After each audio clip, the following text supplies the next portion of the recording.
There we are back again, and this is going to be a special for one of our indie games. It's called Gravitational, and I'm not going to show it to you via live Let's Play because it's a virtual reality game and it has a very special treat. So I am now connected to two of the developers from Electric Monkeys. They are from Brazil. Hi Hugo and hi Danilo, can you hear me? Yes. Hello. Yes. Hey, there you are. And Andre is there, but you have the wrong name written under your name. Yeah, I'm not Alan. You're not Alan. Sadly. Niklas is fixing it in this seconds. The guy whose name is Alan is not. Yeah, it's Andre Bernhard, and he's our indie advisor. Hi. Hi to you all. Hi, hello. Hello. There is some kind of weird noise in the background. I don't know who of you is it. Yeah, it's mine. So we have a construction site next door, so I'm trying to mute my microphone here. Yeah, Who are you? Yeah, everyone's in remote here. I need to start the gameplay. So why we have the gameplay demo running here as a video. Hugo and Danilo, please explain us what is the game about and why is it so special? Yeah, Gravitational is a very special game for us. We started this as just a gravity puzzle game, but it evolved and now it's so much deep. We inserted different characters, we inserted different ways of playing.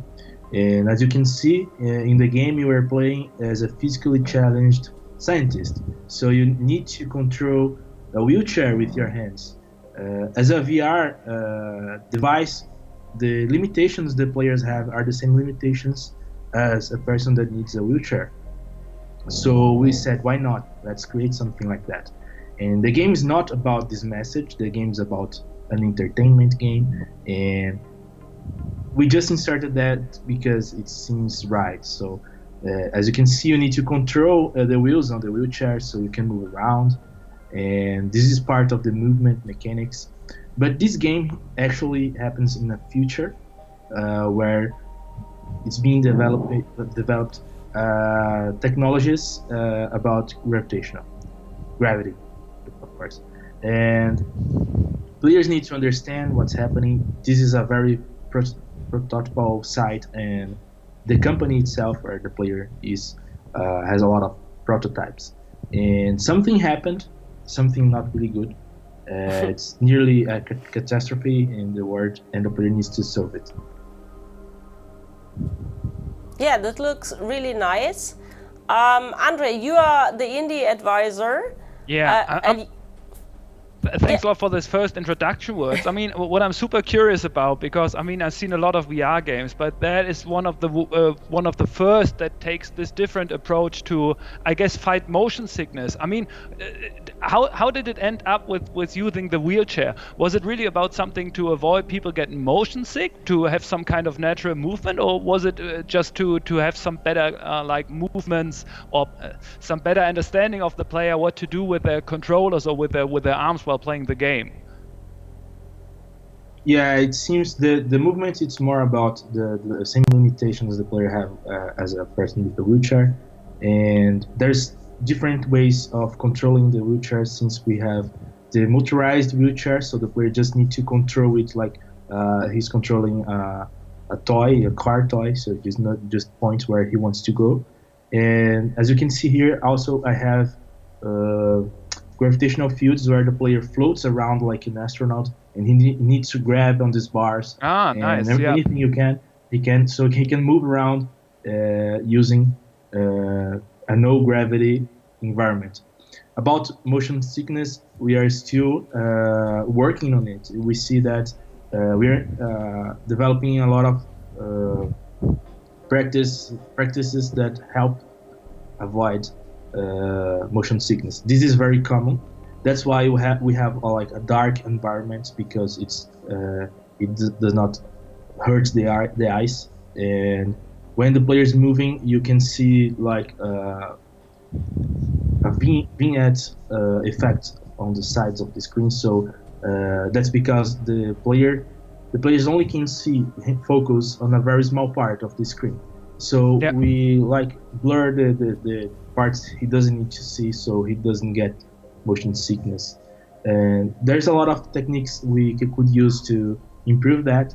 And of course, the game is still in development, and we hope to have the best experience possible for the players. And this version here is a very early version of the game yet. We have a lot of polishing to create on the game, so maybe we do have some problems with that. I mean, the game is called Gravitational, so do all puzzles rely on gravitation mechanics, or?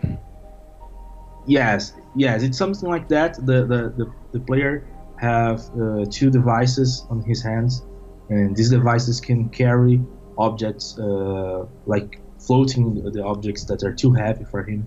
So yeah, everything about this game is related to gravity.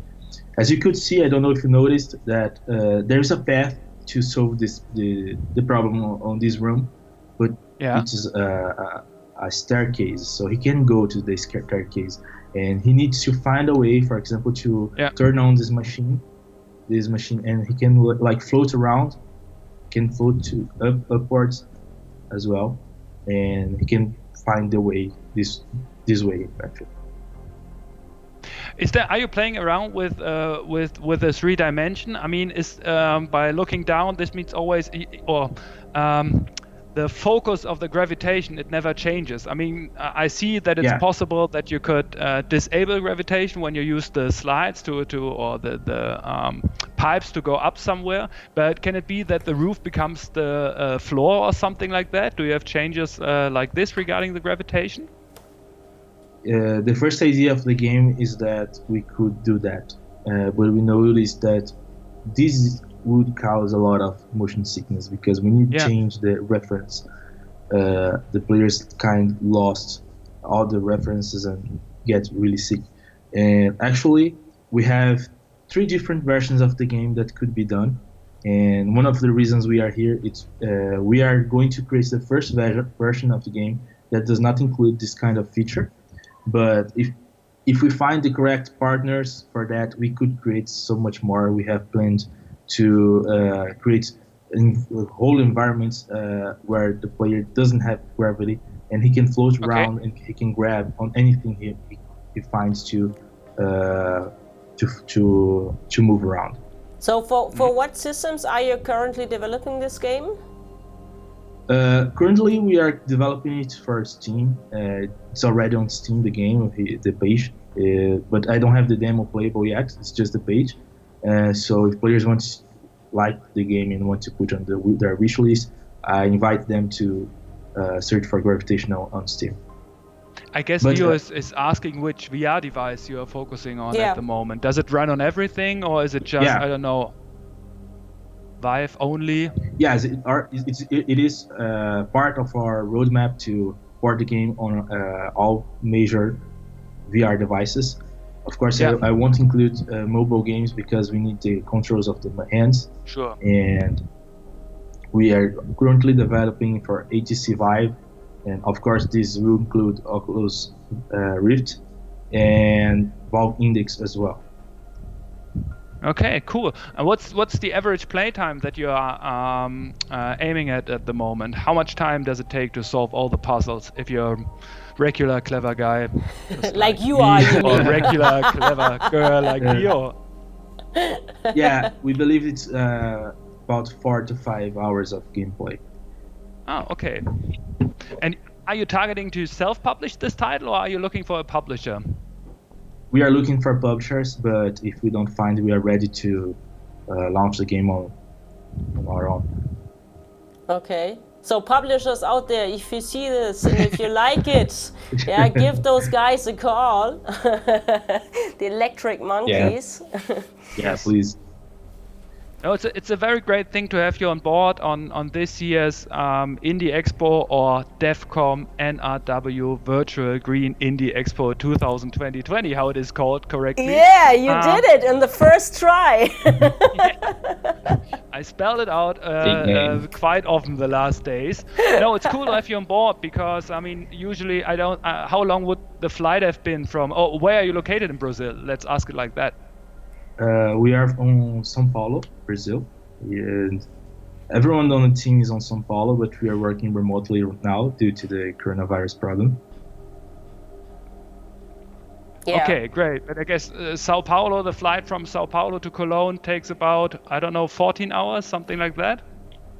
Yeah, maybe something like that. Yeah, maybe 12 hours or 14 hours. Yes. Yeah. Oh, that's a great thing. I mean, that is one of the advantage of having like a conference online, that it's easier for people to join the conference from abroad. And it's a great pleasure for us to have a more diverse audience of people showcasing their games. I mean, Gravitational, it really looks great. By the way, which engine are you using? We are using Unity engine, and we have some other plugins there, but mainly it's Unity.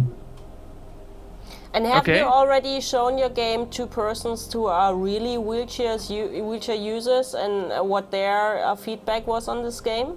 Or are you testing persons, everybody who is just living without any disability? Yes, we've been to some events and we've presented the game for people that would know better about this issue. And we here in Brazil, we are one of the winners on Games for Change in Latin America. Congratulations! And this is really great because we had a lot of insights. We had a lot of people talking about that and how it's important for people that have wheelchair to be included. And this is one of the few games. I won't say the only one, but it's one of the few games that are like, we have a main character that needs a wheelchair, so it's a physically challenged character. Yeah. And we are very proud of that. We are very happy that we could create something like that, and it's natural. Most of the things are not that natural. It's more like I just sending a message. We want to send a message in a way that's subjective, so the players won't feel that they are like learning about that. They will learn with the entertainment they are having. So that's our objective. We want to create a game that people will feel good, that people will have fun, and also they will learn a lot about these issues the players have, other players, other people.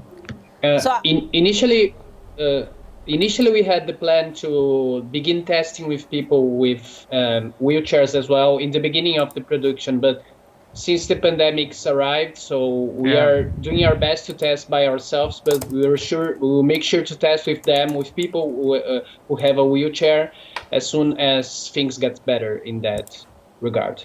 Yeah, I just opened your page on Steam. There's another player running. So for everybody out there who wants to see it on Steam or wishlist it, you can go. The planned release date is 2021. Is that still accurate? Yeah, this is the best approach we could have. It's next year.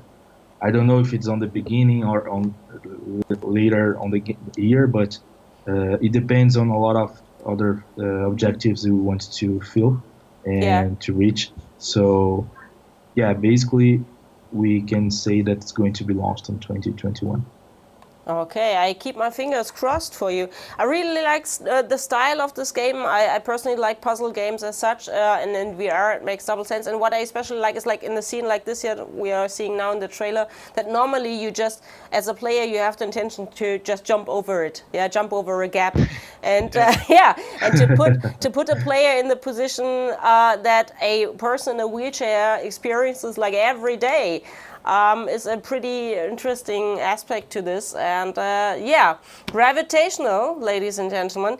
Thank you, Hugo and Danilo, for taking part in this call, and Andre, of course. What Thanks what a would lot. I But would one have last been question. without you? Thank Yeah, Before, one last question. is there time for one last question? Yeah, Vio? of course, for you always. Great. Two if you like. Electric monkeys. Where does the name come from? How did you get up? End up with this? Because here in São Paulo, in the street there are some small monkeys that walks on the electric posts here.